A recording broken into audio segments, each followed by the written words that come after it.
But Trevor, Ronaldo to the rescue again. He is incredible. You played the game at the highest level. How good is this guy? Is he the best of all time? Well, he's a complete different player than I played against. As a young player coming through at Manchester United, making his name.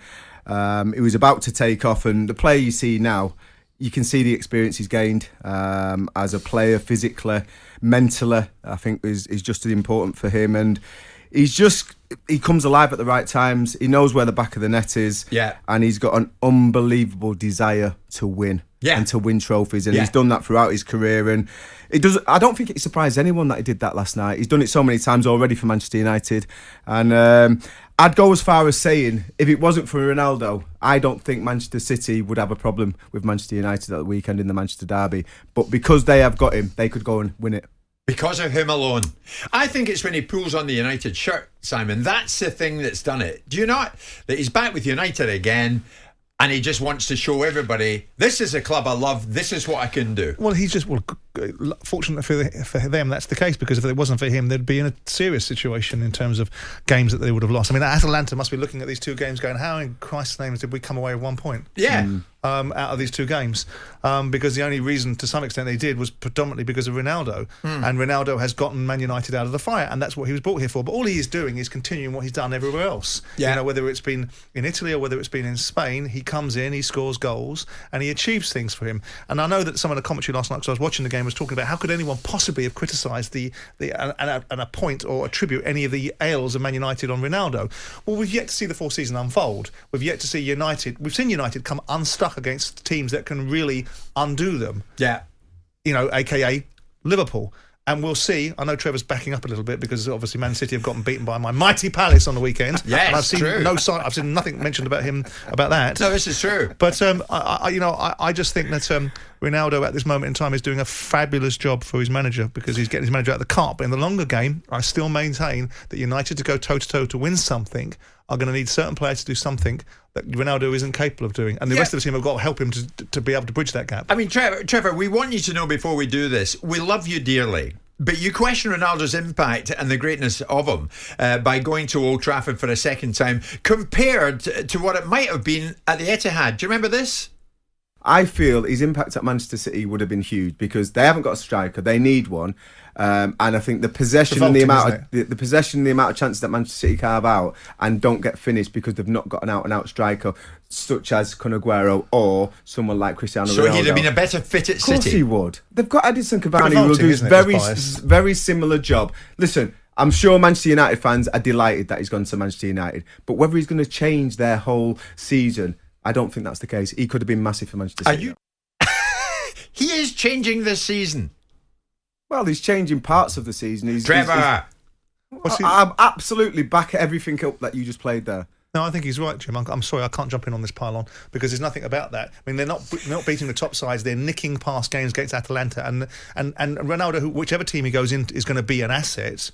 But I think if he'd have gone to Man City, I think Trevor might not have been far wrong. He's changing their season. He's saving Solskjaer. Changing it to what? It's still early doors. The business part of the season is when the trophies are handed out, and I'm not sure Manchester United will be in the queue. But he's changing the whole landscape. You've just said if it wasn't for him, City would win the Manchester derby this weekend. Yeah, it's an individual game. But because of him, United could well win it. Yeah. He's changing the landscape. It's an individual game. It's an individual game. I'm talking about who picks up the trophies at the end of it. I feel, and I'll stand by this, if he went to Manchester City, the chances that they're not taking at the moment because they haven't got a predominant number 9, he would be scoring, and Manchester City would be a lot closer to the top of the table, if not top, and at the end of the season he would be picking up silverware. I'm not sure he's going to do that at Manchester United. Well, if I can't get you to eat humble pie, what about you, Mr. Jordan? What about Ole's resilience? Is he not showing that he has the resilience that is needed to be a top flight manager?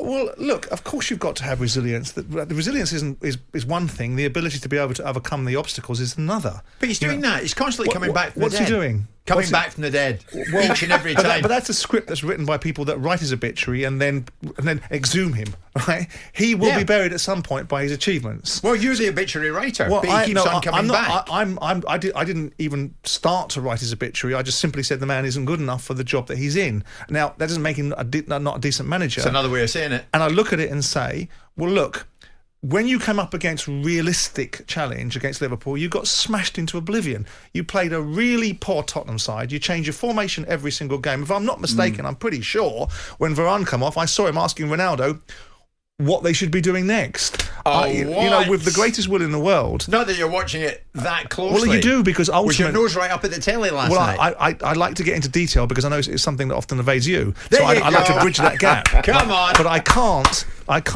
Surely you are joking. No, I'm not. And I'm not the only one that's seen it either. Right. I didn't see that. And I'm not the only one that's seen it. So tell us what you saw.